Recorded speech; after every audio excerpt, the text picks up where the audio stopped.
Hey friends, Mrs. McBride here. Sorry I'm not in class today, but what we're talking about today is electric force. So if you don't already have your notes, you also are going to need a calculator and you're going to need your pink sheet for today. Okay, so if you don't have those things, please pause the video and stop and get those now. Okay, the second thing we're going to talk about is I just wanted to do a little refresher of basically why is this important? Why do we talk about charged objects?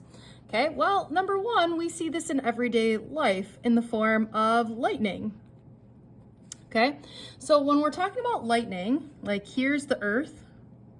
Obviously, this is not drawn to scale, but the Earth has a natural positive charge. Okay, so what happens is up in the clouds, okay, those clouds are moving around and the individual particles that are in the clouds, okay, are rubbing together, causing a build-up of electrons. Okay, those electrons at some point, they get so repelled from each other that they come down to the Earth in the form of lightning. And again, because the Earth has its natural positive charge, that's why they're attracted to the Earth. Okay, so when this lightning hits the Earth, it gives the Earth a negative charge in this particular spot. So you know the saying, lightning never strikes the same place twice? Well, that makes sense because in this lightning storm, okay, the negatives aren't going to be attracted to the negative. They're going to be attracted to someplace else over here where there's that positive charge. Could lightning strike the same place in another lightning storm? Yes, absolutely. But in that same lightning storm, it will not strike the same place twice. Okay, and another example of this is also copiers. Okay, so taking a look at this paper that you have right here, the way this works is, let's say I wanted to make a copy of this beautiful picture. I know I'm a real artist. Okay, what we would do is we would charge the white part, let's make this negative. Okay, and then the part that I want to make black in my copy, I'm going to charge this positive. Okay, so then I have the ink here. What charge do I need to make the ink such that the ink will go to the positive part and stray away from the negative part? I'm hoping that you all answered right now, this ink needs to be negative, right? So the negative ink will be attracted to this part, okay, and it will only use the exact amount of ink that it needs, right? And then it will be repelled from the white part, so the ink will not go to the white part, which is, I think, pretty cool, right? Okay, now looking at these terrible copies that I have, sounds like we've, got sort of a static problem on our copiers. Somebody should really look at that. All right, let's talk about electrical force. So on Friday during Christmas, you saw this demonstration where there was a meter stick and you brought the meter stick close to a charged rod, okay? And you should have seen that the meter stick started to turn or move. Okay, or the same way where you brought a can close to, you brought a balloon close to the can, okay, and the can moved, okay, and what happens is there was an electrical force that was causing this motion, okay, so starting here, what condition must exist for an electrical force to be repulsive? Okay, well, we know that likes are going to repel. Okay, so if the charge is the same, then they're going to repel. What condition must exist for an electrical force to be attractive? Well, thanks to Paula Abdul, we know that opposites attract. Okay, and the guy that came up with this thing called Coulomb's law was a French physicist named Charles Coulomb. And Charles Coulomb said, hey, let's look at the force of attraction between charged particles.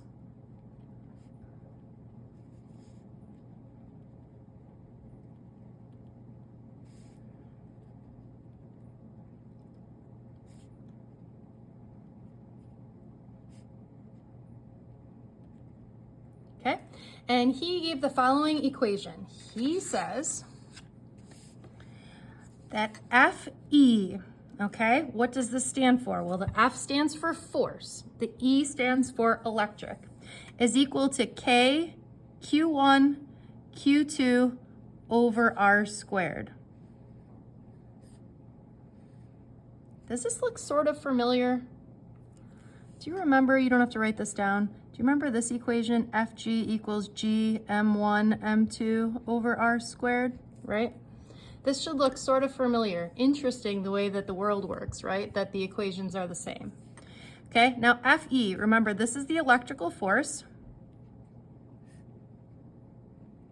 And we know that all forces are measured in newtons.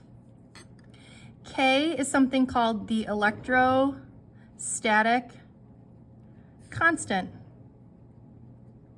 Okay, and this electrostatic constant has a very cool number. This is 9E9. Okay, and I'll give you the units, but don't necessarily worry about the units right now. Okay, R is the distance between charges. Okay, and this is measured in meters. Okay, and last but not least, Q1 and Q2, these are the charges. And hopefully you remember from Friday that charge is measured in Coulomb. Why is it Q? I don't know. They just came up with it. Okay, so what I'd like you to do is, before we get started, I want you to take your pink sheet out. Okay, and on your pink sheet, we're gonna move to a different section. And we're gonna call this electrostatics. Okay, and I want you to start by writing that E, the elementary charge, is 1.6 e to the negative 19 coulombs.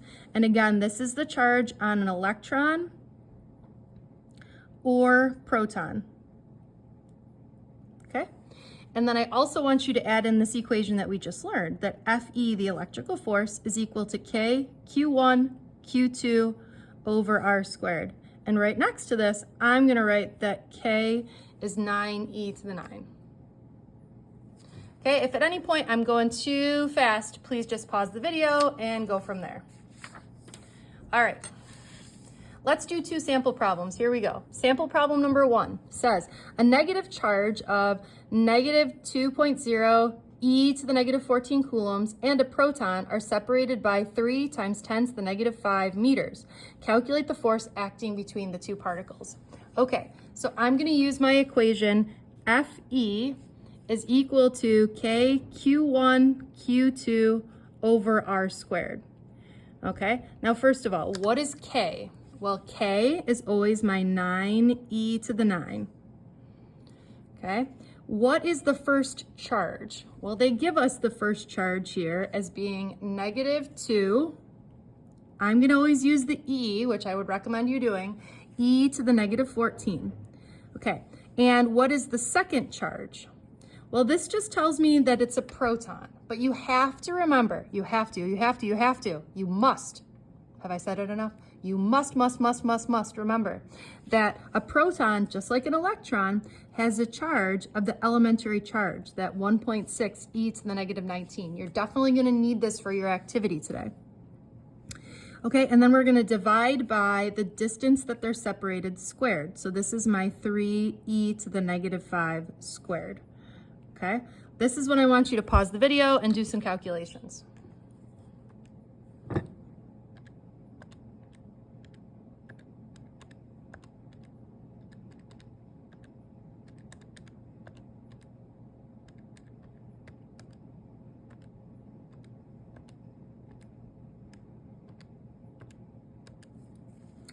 Okay, I got negative 3.2 e to the negative 14 newtons.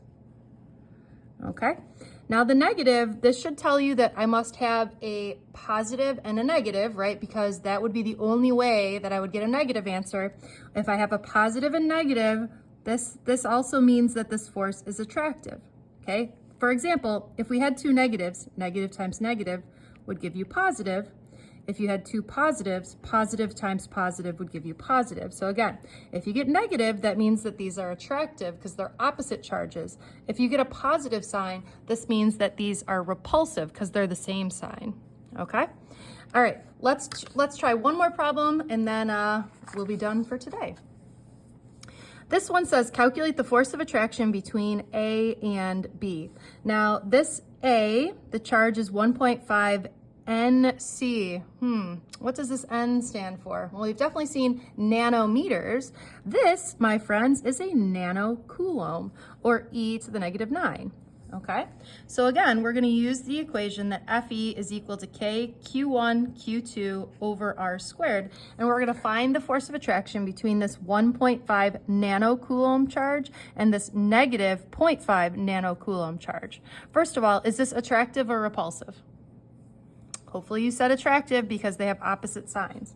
Okay, if you want, here's where I would like you to pause the video and try this on your own. If you need help, go along with me. Okay, so my K is 9e to the 9.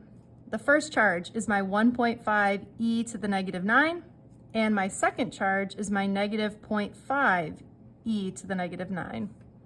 And I'm dividing this by the distance that they're separated, which in this case is 1.3. Okay, so let's go ahead and calculate.